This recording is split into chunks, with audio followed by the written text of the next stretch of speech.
மத நல்லிணக்கத்திற்கு எடுத்துக்காட்டாக பட்டுக்கோட்டையைச் சேர்ந்த இஸ்லாமியர்கள் சிதம்பரத்தில் அமைந்துள்ள அம்மன் கோவிலில் தங்கி வெள்ளத்தால் பாதிக்கப்பட்ட கடலூர் வாழ் மக்களுக்கு நேரடியாக சென்று நிவாரணப் பொருட்களை வழங்கி வருகின்றனர்.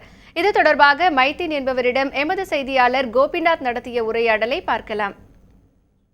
கடலூர் மாவட்டத்தில் கடந்த 30 நாட்களுக்கு மேல பலத்த மழை பெய்துட்டு இருக்கு. இங்க பார்த்தீங்கன்னா நூற்றுக்கணக்கான கிராமங்களில் ஏராளமான வீடுகள், உயிரிழப்புகள், ஏராளமான சேதம் அடைஞ்சிருக்காங்க. இதுல பார்த்தீங்கன்னா தமிழகத்திலிருந்து பல்வேறு பகுதிகளில் கடலூர் மாவட்டத்தில் இருக்கிற பாதிக்கப்பட்ட மக்களுக்கு நிவாரண உதவி வழங்கிட்டு இருக்காங்க. இதுல ஒரு பகுதியாக பார்த்தீங்கன்னா பட்டுக்கோட்டை சேர்ந்த இஸ்லாமிய நண்பர்கள் இங்க இருக்கிற சிதம்பரம் பகுதியில் இருக்கிற கன்னிகா பரமேஸ்வரி அம்பாள் ஆலயத்தில் தங்கி இவங்க இந்த நிவாரண பணியை மேற்கொண்டிருக்காங்க. இந்த நிவாரண பணியை பொறுத்த வரைக்கும் பார்த்தீங்கன்னா குடும்பங்களுக்கு தேவையான அத்தியாவசிய பொருட்கள், அரிசி, ஆடைகள், பெட்ஷீட் உள்ளிட்ட பாய் உள்ளிட்ட பொருட்கள் வழங்கிட்டு இருக்காங்க. இவங்க கிட்ட இந்த நிவாரண பணி குறித்து கேட்டு தெரிஞ்சுக்கலாம். அதை பார்த்தீங்கன்னா சார், நீங்க ஒரு இஸ்லாமிய சேர்ந்த குழுக்கள் இங்க ஒரு இந்து கோயில தங்கியிருக்கீங்க. தங்கி இந்த நிவாரண பணியை மேற்கொண்டிருக்கீங்க. இந்த நிவாரண பணி எப்படி பாக்குறீங்க?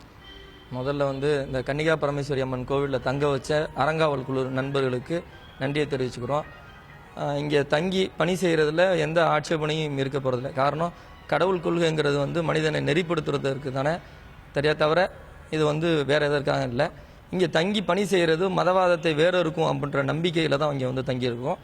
இந்து கோவிலில் முஸ்லீம்கள் தங்குவதும் பள்ளிவாசல்களில் இந்துக்கள் வர்றதும் தான் உண்மையான மதச்சார்பன்மையை வெளிப்படுத்தக்கூடிய விஷயமா இருக்கும். அதனால் இங்கே தங்குறது ரொம்ப சந்தோஷப்படுறோம்.